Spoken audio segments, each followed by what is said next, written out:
SS digital recording studio Hanspura.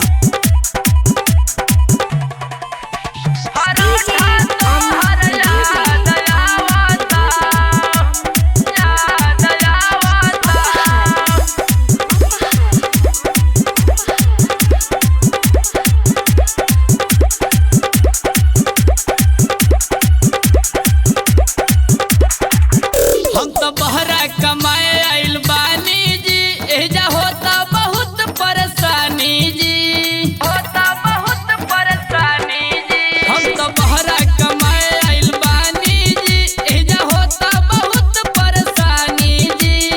तहरा बिन सुना ये सजनिया नहीं औंधी लागता, सुना ना तहरा बिन सुना ये सजनिया नहीं औंधी लागता।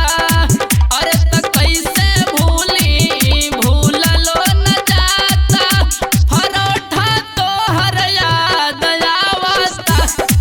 अरे रे कैसे भूली भूललो न जाता, परोठा तोहर याद आवता।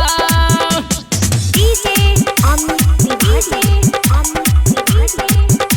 परोठा तोहर याद आवता, याद आवता।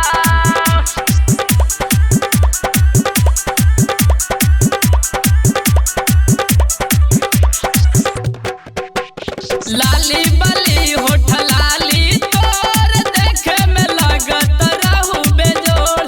लाली बाली होठ लाली तोर देखे में लागत रहू बेजोड़।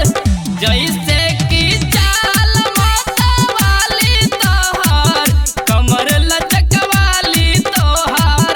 जैसे कि चाल मतवाली तोहार, कमर लचकवाली तोहार।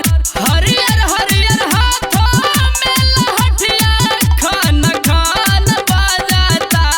ए हो हरियर हरियर हाथों में लहठिया खान खान बजाता।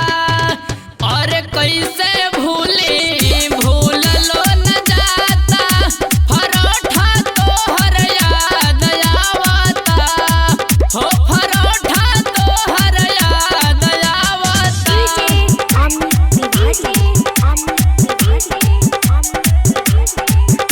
परोठा तोहर याद आवता, याद आवता।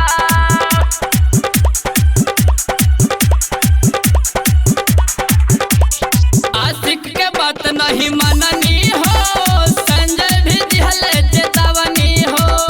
आशिक के बात नहीं माननी हो, संजय भी दिहले चेतावनी हो। रवि रंजन राम बाबू संगे रानी, आके भैनी पानी पानी। रवि रंजन राम बाबू संगे रानी, आके भैनी पानी पानी। तो रंजित लाल के मिले लगी तोहरा से बेचैन रहता। ए हो रंजित लाल मिले लगी तोहरा से बेचैन रहता। अरे त कैसे भूली भूललो न जाता, परोठा तोहर याद आवता। अरे रे कैसे भूली भूललो न जाता, परोठा तोहर याद आवता। एसएस डिजिटल रिकॉर्डिंग स्टूडियो हंस